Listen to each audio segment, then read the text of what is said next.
All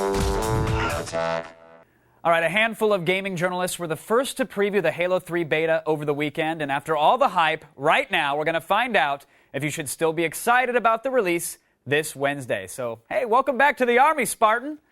It's The Loop.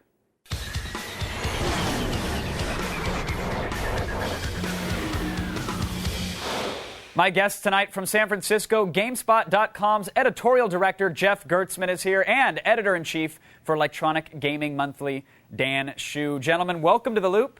Dan, I'd love to start with you because I know you were up all Friday night playing the beta. You were posting on your blog at, like 3 in the morning?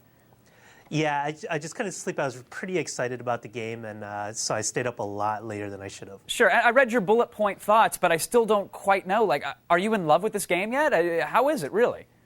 Well, it's only a 3-level beta, so after a little while, you kind of like, oh man, I want to see more levels, I want to see more modes, but I'm pretty excited. Like, the one thing about the Halo series, it always gave you lots and lots of modes, lots of different ways to play, more than any other console shooter out there. So Halo 3 just does a lot more of that, plus new weapons, new equipment. I'm pretty excited about this beta. Jeff, how are you feeling? Your sentiments echo Dan's? I'm maybe not quite as excited as Dan is. We played it. We had a live broadcast on Friday where we showed it for several hours. So I got some in, played a little bit here and there over the weekend. It's more Halo. Okay. And that's, that seems to be the consensus that I'm seeing across the board. Jeff, let me ask, the first thing that anyone expects from a next-gen game, they immediately look for amazing graphics. And I think we all know that Gears of War, they clearly have set the standard on the 360 so far. Yeah. Where does Halo 3 rank in? Because I think a lot of people wanted this game to come out of the box and set the bar even higher.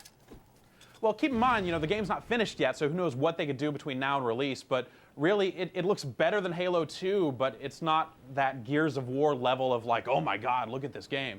Master Chief looks like Master Chief. It still looks like open fields, and where it's really in the details where it stands out. You have stuff like footprints in the snow and little things like that really kind of make it look better than Halo 2. Dan, is that good enough? Do you think for most gamers that's going to be okay, that, hey, it looks a little bit better than Halo 2? Yeah, it's no Gears, but that's okay. Well, I don't want to make excuses for it because I totally agree with what Jeff just said. It's the little details. It's almost like when you looked at Gears of War or a game like Ghost Recon Advanced Warfighter, you didn't need to put it side by side next to the old game to be able to appreciate how awesome it looks. Halo 3, I feel like you do. You kind of need to look at, hey, what is it does improve over Halo 2, but it's not immediate. But you do appreciate it, but I think it sounds better, it plays better, it controls better. There's a lot of upgrades to it, so I'm like very happy in calling it a good sequel. It's not just a quick, cheap cash-in. So I think it's going to make a lot of people happy. Jeff, do you think this is more? You really get the impression they're playing it safe.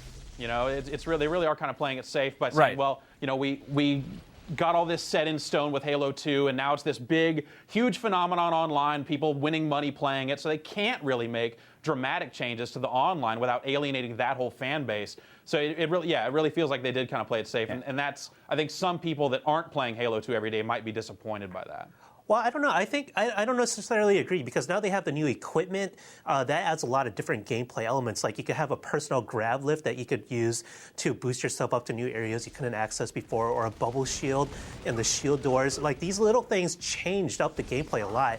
It doesn't feel like the foundation feels like Halo 1 and Halo 2 to me, but I feel like it's really a new game to the point where I really have no interest in going back to Halo 2 anymore. Wait, so Dan, you're saying that, because people are saying this isn't combat evolved, it's sort of combat refined, if you will.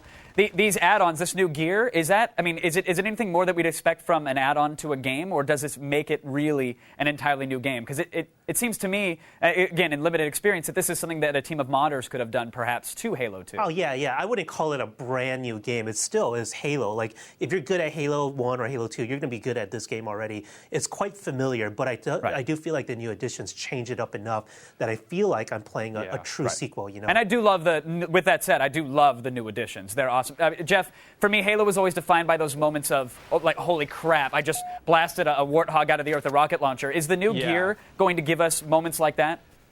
It will actually set up some pretty interesting scenarios because with the portable grav lift, you can actually drive vehicles over it and they'll fly up into the air. So you can maybe imagine someone protecting their base by throwing down a grav lift to prevent a tank or a mongoose from getting in. Or, there's the man cannon, which I know you love. You can throw grenades right on the man cannon. They'll launch off. You can drive the mongoose onto the man cannon. It'll go flying, spinning through the air. So there's a lot of crazy moments in the game, and it still has a lot of that. It is really exciting. Okay, I want to quickly switch gears and talk to Dan about the fact that this is a beta. PC users, we've dealt with beta tests for a long time. We're very savvy when it comes to that. But when it comes to console gamers, have they had the experience beta testing to recognize that, hey, this product is incomplete? Or Dan, do you think they're going to judge the final Halo 3 based off what's released on Wednesday? Well, I think it's such a polished beta. It doesn't feel rough. I haven't seen a lot of problems in it yet, just a few here and there, that I think people are just going to, judging from this beta, they're going to say, now I have a pretty good idea of what multiplayer is going to be like. Right. But the only thing to keep in mind is we actually saw a sneak peek of single-player Halo 3, and it looks a lot better graphically than multiplayer Halo 3. So that's still something that later gamers are going to get excited for as well. Oh, very cool. Any hints as to the storyline, Dan?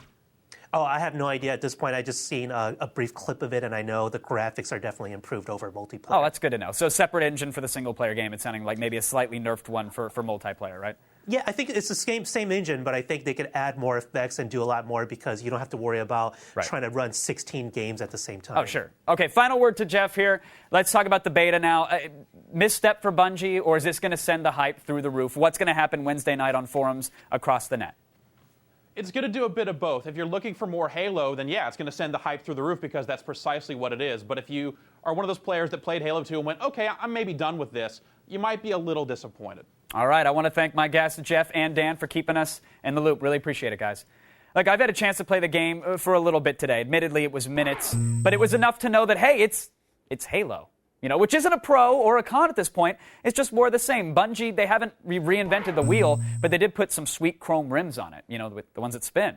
So far, Halo 3, it looks like a refined version of the series, and many have grown to love it, and they're going to continue to love it. But remember, this is just a preview build. The game's not going to be released for at least another 6 months, so trust a veteran tester. Never judge a game by its beta. Attack of the Show, weeknights at 7, only on G4.